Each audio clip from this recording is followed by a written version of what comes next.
Issues brought up by World War I.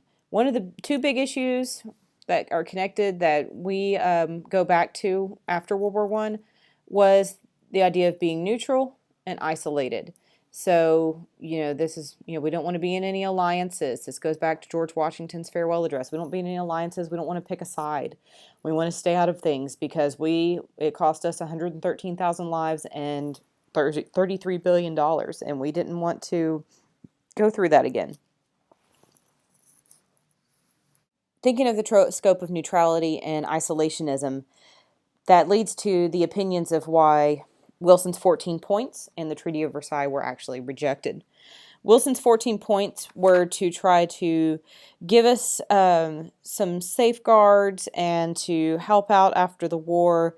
And the 14th point, which is the one that a lot of people didn't like, was this idea of the League of Nations, which is, the precursor to the United Nations. And, he wanted new nation states. He wanted to break up Austria and Hungary because he thought they were too powerful, and also to kind of punish them for the war. He wanted freedom of the seas because there were so many attacks during this time, and no secret alliances or secret treaties such as were done before the war, which all of these people could get behind. It was the League of Nations and Wilson's 14 points that kept it from getting accepted. And the main reason they didn't want the League of Nations is they didn't want us entangled in other people's affairs. The Treaty of Versailles is going to be the agreement after World War I. It's not the, official end, but it's not the end of the fighting. It's the end of the disagreement, if you will. So the big parts that come out of the Treaty of Versailles are going to be territorial losses for Germany. And they're going to, for example, they're going to create Poland. And they're going to lose territory to France and Poland, and they're going to lose all their overseas colonies.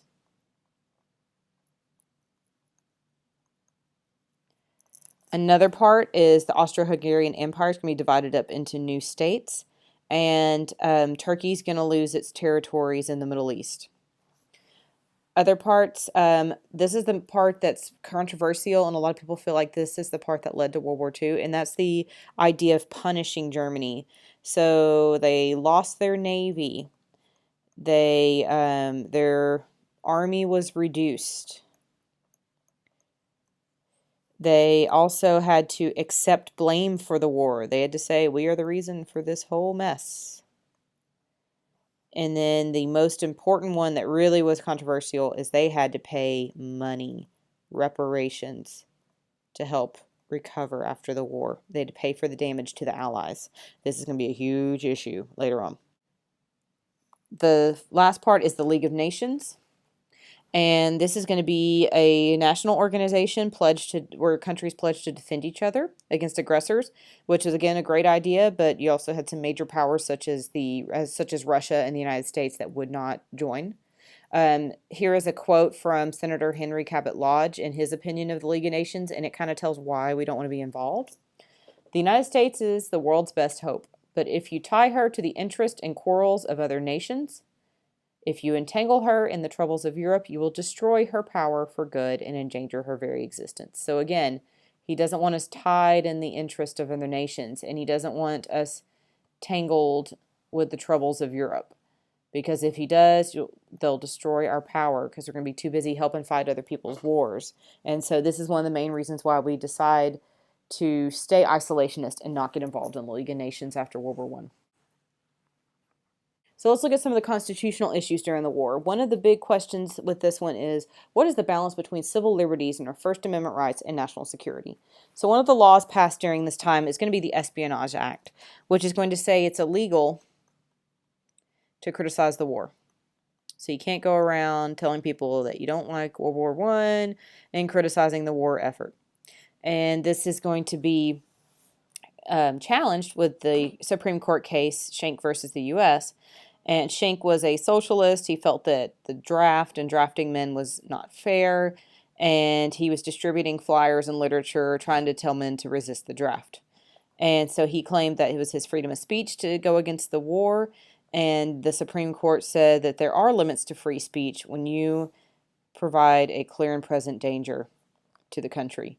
So this is where the idea of, if you heard where they say, you know, this is why you can't yell fire in a crowded theater, that kind of stuff, because then your freedom of speech is going to present danger to others. And this comes from this Shank versus U.S. Supreme Court case. So how might this era be assessed? Let's first look at a question that has a reading selection. Again, I want to look and see the source. I want to see what the question's asking me, and then I want to read the selection and look for the answer choice that makes sense. So my question, what were these Hawaiian citizens protesting? So my guess is it's going to be something written by the Hawaiian citizens. What were they against? What did they not want us to do? This is in 1897. So this is when McKinley is president. Okay. This is also around the time when, before this is Queen Lelekulani was overthrown earlier in this decade. So, to His Excellency William McKinley, President and the Senate of the United States of America, we, the undersigned Native Hawaiian citizens, who are members of the Hawaiian Patriotic League of the Hawaiian Islands, and others who are in sympathy with the said league, earnestly protest against the addition of the said Hawaiian Islands to the said United States of America in any shape or form. So I know they're protesting addition or annexation of Hawaii. They don't want Hawaii added. Okay, so let's look at my answer choices. F, the forced annexation of the islands as a U.S. territory after the overthrow of the Hawaiian monarchy. I know annexation is what ended up happening, and I know we overthrowed, so I better keep that answer choice. But I always want to look at all of them. The classification of the islands as a protectorate after the Hawaiian government signed a treaty with the U.S. Well, they didn't really sign a treaty with the U.S., and we didn't want them as a protectorate. We wanted them all to ourselves. H, the granting of U.S. statehood to the islands after they were purchased from the Hawaiian monarch. They were not purchased. We know that. We know that somebody overthrowed the Hawaiian monarch. J, the colonization of the islands by political refugees from the United States. This area has already been colonized, and the main thing that they're going to protest is adding the Hawaiian Islands. Adding and annexing are the same thing. That's a big vocabulary issue there. So our correct answer is F. Now let's look at a question where you have a visual. Anytime I have a visual, I want to make sure I read the title of my visual, and I want to know what the question's asking me, and then go and analyze the visual. So first I'm going to look, okay, my title, Voyage of the USS Oregon. The USS Oregon is a ship. Okay.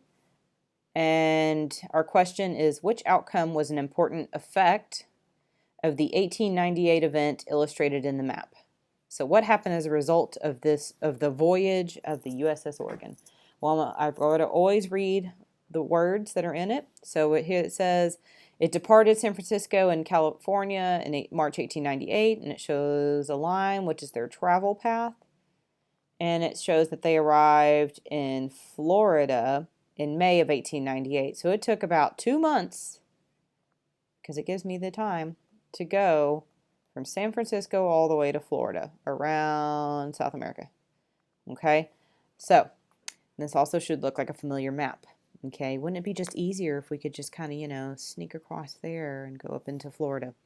So did this lead to increased U.S. foreign aid to the developing countries of South America? Did this lead to increased U.S. public support for the construction of a canal through Central America? Did it decrease U.S. economic influence in the Western Hemisphere, or did it decrease U.S. naval presence in the Caribbean Sea? Well, we know it did not decrease economic influence in the Western Hemisphere because we've read all about us getting involved with other people's finances. We know it did not decrease U.S. naval presence in the Caribbean Sea because there was a big fight to increase the Navy during this time. So let's look at our two that are left. Increase foreign aid to developing countries in South America.